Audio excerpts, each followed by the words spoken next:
Hey there Ranger Faithful, and welcome to the first Power Rangers off-season reviews video. Since the show that started these reviews, Super Megaforce, just ended, I thought we'd start the off-season by taking a look at what 20 episodes of Super Megaforce baked themselves into. Shall we? Power Rangers Super Megaforce. There's a simple explanation for that. Best synopsis ever. Power Rangers Super Megaforce is the continuation of the story of Power Rangers Megaforce. After defeating the forces of the War Star, the Rangers immediately learned that they were just the tip of the spear for a massive invasion by the Armada. After getting knocked back by the initial wave, the Rangers regroup in the command cave, where Gosei informs them of the goings-on. He also tells them that the small statues of Rangers inside the walls are actually called Ranger Keys and can allow them to access the powers of any past Rangers. How? With new morphers that allow them to go up to Super Mega mode and then use the keys to go legendary, although it's very taxing, so they can't do it for long.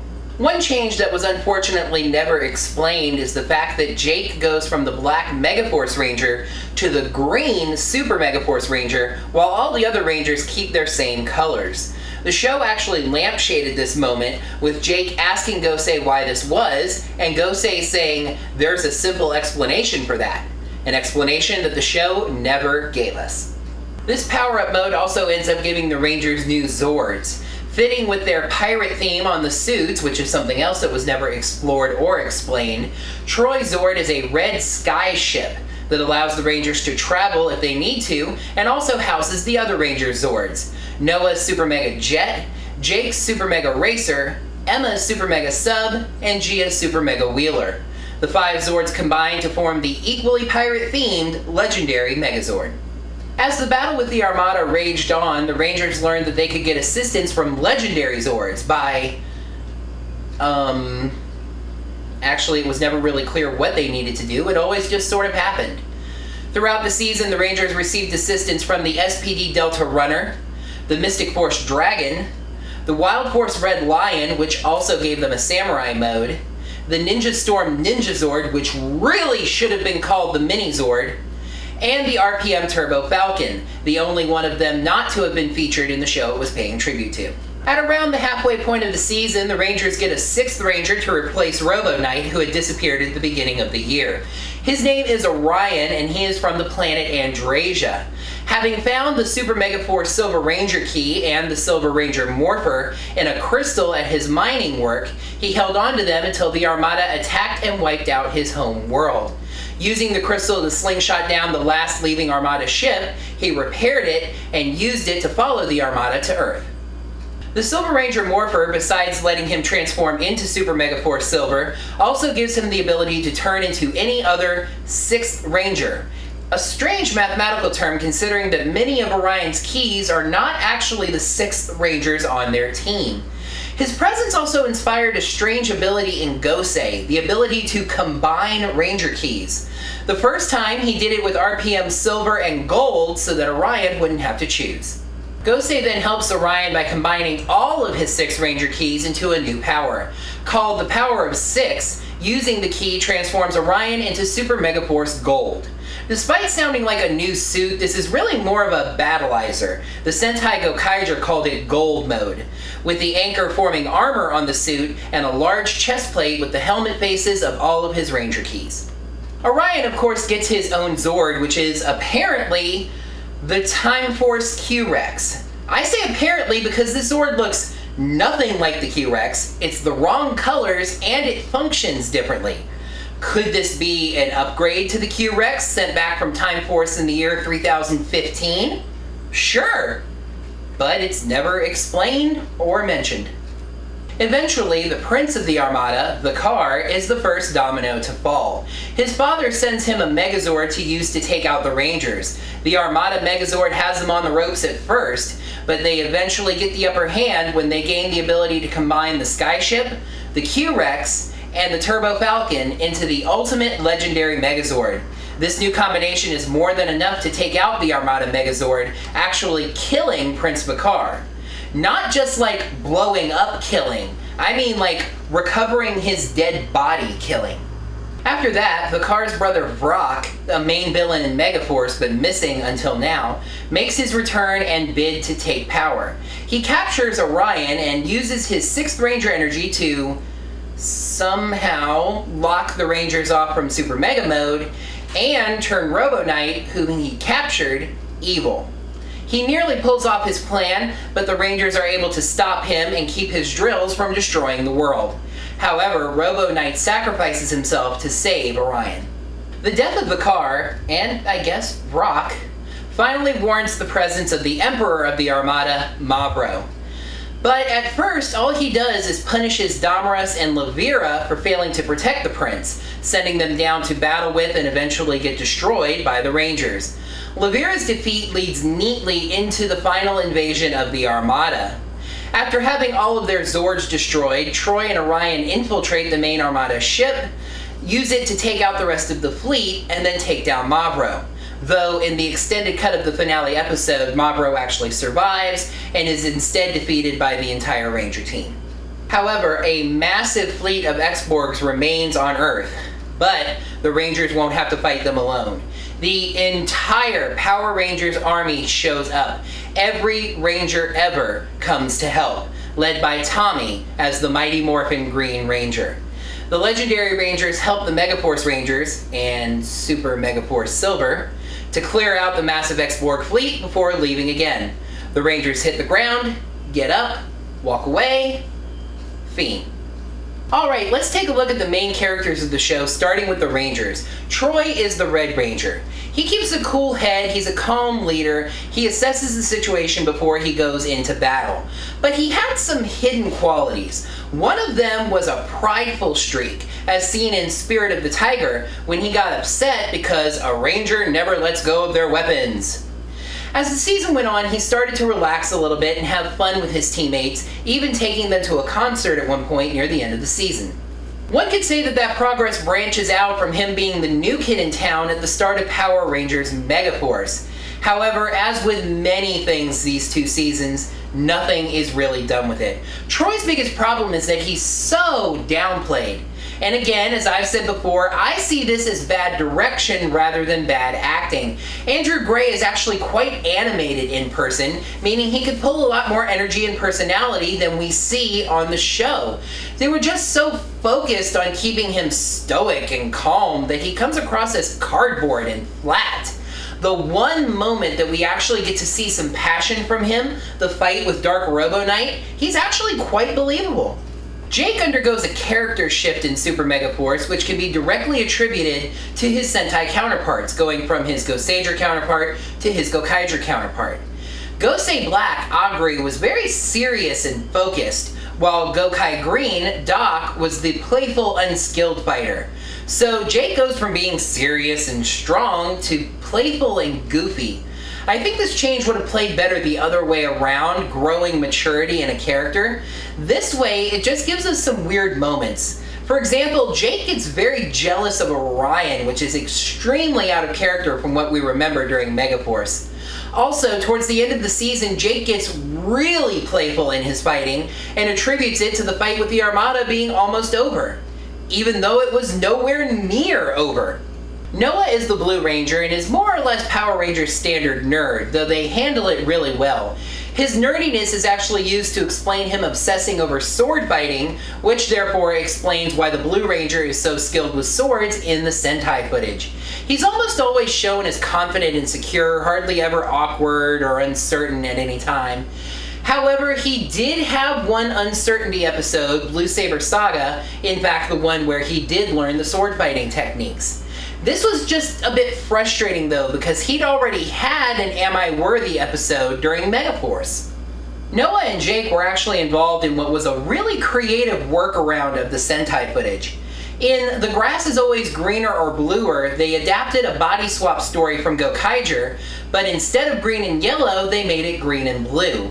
This allowed them to use Sentai footage where the Green Ranger delivered the Super Mega Cannon, as it was invented by the Green Ranger in Gokaiger, but instead to have had the blue Smarty Pants, Noah actually invented.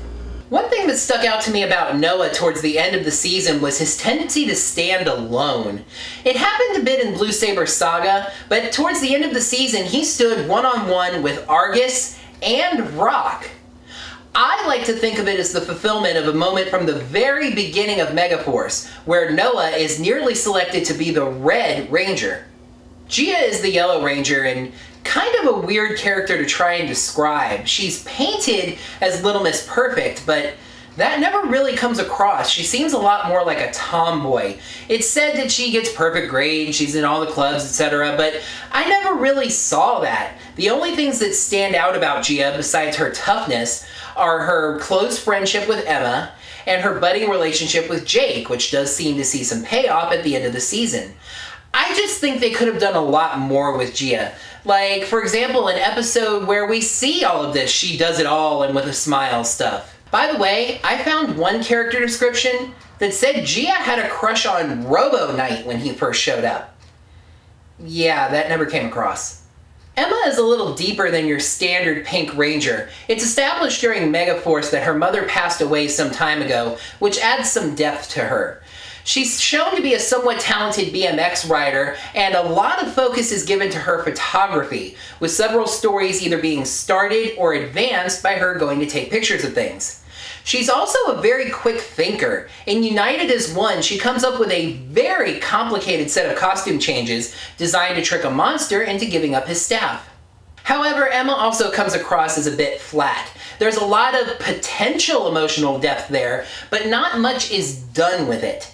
Right at the end of the season, they started dropping hints about relationship building between Emma and Orion.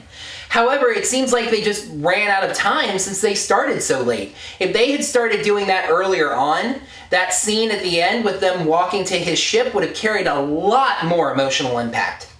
Speaking of Orion, he was the new Ranger for this season, the 6th Ranger. As many have pointed out, Orion had a rather severe character shift almost immediately after he arrived. He showed up on Earth as a one-man revenge crew, wanting to take down the Armada single-handedly for destroying his world. But by the end of that two-parter, he's being dragged through a makeover montage, and in the beginning of the next episode, he's dancing through the high school risky business style. It was just rather jarring. Thinking about it, since Orion was the only Ranger that was only a Super Megaforce Ranger, I think I would have liked it if he would have been more of an expert on their powers. He could have helped to fill in part of the mentor role, teaching the Rangers about the Super Megaforce powers and things that they could do that they didn't even know about. And speaking of the mentor, let's transition straight over to Gosei. I do not have a top 10 worst mentors video planned, so let me say this. Gosei is the worst mentor ever! He has no character, just a talking, expressionless face. And he doesn't do anything. He never assisted the Rangers beyond really exposition or encouragement. The way Zordon, for example, would give power directly to the Mighty Morphin Power Rangers if they needed it. I can remember one time that Gosei did something for the Rangers that was more than just encouragement or advice. In Alliance, it was actually him who came up with the idea of sending the Rangers to the Animarium to find the Red Lion. Assisting Gosei was Tenso, his robotic assistant, in a clear allusion to the Zordon and Alpha relationship. And yes, just to address it directly, Tenso and Gosei were both named directly after the Sentai that Megaforce adapted, Tenso Sentai Goseiger. Gosei was named mainly to explain Gosei being written on all the Japanese cards.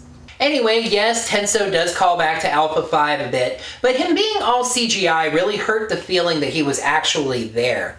However, he did the things that Gosei couldn't do, such as helping turn the Command Cave into the Gosei Ultimate Megazord. He gets one episode directly dedicated to him, The Perfect Storm, where he gets struck by lightning, develops amnesia, and wanders away. However, the episode just felt like a huge waste of time in a 20-episode season. However, I suppose if you're going to have a Zordon-like wisdom, trapped, and powerless mentor, you've got to have an Alpha 5-like robotic assistant. And now for their foils, the villains. Prince Vakar was a very uninspiring villain. It's probably mainly due to his Sentai footage, but Vakar was just completely petulant and whiny, hardly ever actually getting involved in battle himself.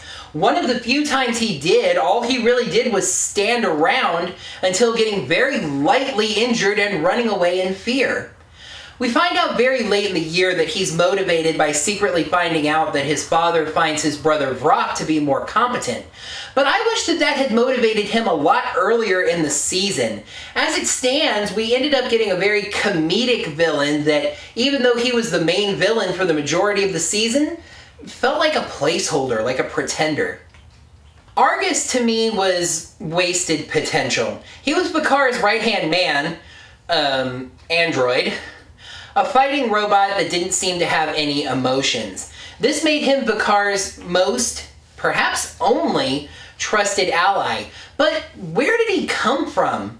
Now, I will fully admit that this quip probably comes from knowing the history of his Sentai counterpart. A history that not only gave him a tragic aspect to his character, but gave him a history and a status with the Blue Ranger. And that would make the fights that Noah and Argus had in Megaforce have a lot more meaning. In the end, he was just a robot that happened to be there. Levira is the Armada's technical advisor, doing things like helping to enhance Armada Commander's strength, as well as inventing the laser that makes them grow. She's extremely confident in the superiority of Armada technology, but very little's done with her. She gets one episode where a monster that's lovesick for her accidentally makes her fall in love with Jake, but it's a one-off comedy episode and nothing comes of it. She doesn't have any growth or change, simply perishing with her beloved technology in the end. Domorus was actually the one villain who seemed to get any character growth and change. Early on, it seemed like his presence on the crew was only to be the strongest warrior in the universe. However, later in the season, we actually find out that he's there to protect Prince Vakar, as he promised to Emperor Mavro. It's very interesting seeing him try to hold Prince Vakar out of battle when he's beating the Rangers so thoroughly with his Megazord. He has to try to keep his prince from returning to the battlefield, but he can't tell him why. In the end, he failed to protect his prince. We see his sadness in this from when he recovers the prince's body and swears revenge. And then again when Mavro takes over and throws him in jail, and he stays in there despite being able to easily escape. No, in the end he wasn't able to take his revenge out on the Rangers, but you get a sense of satisfaction from the character, that at least he went down trying. There have been many other shows that have given us the late season reveal of the true bad guy, but you need a much longer season than this to pull it off. Mavro never comes across as the guy that was in the background pulling all the strings. He really comes across more as a frustrated president who realized that he finally needed to get involved on his own. He is quite powerful, as we saw in his fight with Troy and Orion, where he didn't even stand up for the first part of the battle. We just never got any character or personality from him. He was just your standard run-of-the-mill grumbly rar leader who died before we found out the first thing about him. Alright, let's get to some numbers here. Every episode of Super Megaforce has been weighed, measured, and been found wanting. Given a score between 1 Pirate Flag and 5 Jolly Rogers. Unfortunately, one episode was so bad that it broke the badness scale, getting scored a 0.5. Let's take a look at some of these numbers here. The highest scoring episode of Super Megaforce was Silver Lining Part 1, which scored a 5 out of 5. It was just a great introduction episode, bringing along the mystery of this new Silver Ranger, whose side was he on, what he wanted, and introducing him in a glorious first battle. The lowest scoring episode was nearly the second part of the same episode, but it was beaten out by Power of 6, the following episode from that. Jake's jealousy of Orion came from nowhere and was totally out of character, but most of the episode was based on it. The power of combining keys comes from left field and made little sense, ending with what is clearly a power-up being called a new Ranger mode. Power of 6 broke the scoring system. Silver Lining Part 2 got a 1 out of 5, but Power of 6 was clearly worse, so it got half a flag. Power Rangers Season 21, Super Megaforce. Pros, show makes a great effort to celebrate 20 years of Power Rangers. There are great stories tied to the anniversary, and the Rangers really feel like a family by the end. Cons, anyone who isn't the Rangers feels a bit flat and two-dimensional. Some Ranger team changes were skipped while Sentai ones were shown. And, worst of all, the show has a really bad habit of lazy writing and not explaining anything. To me, this is the new worst season of Power Rangers.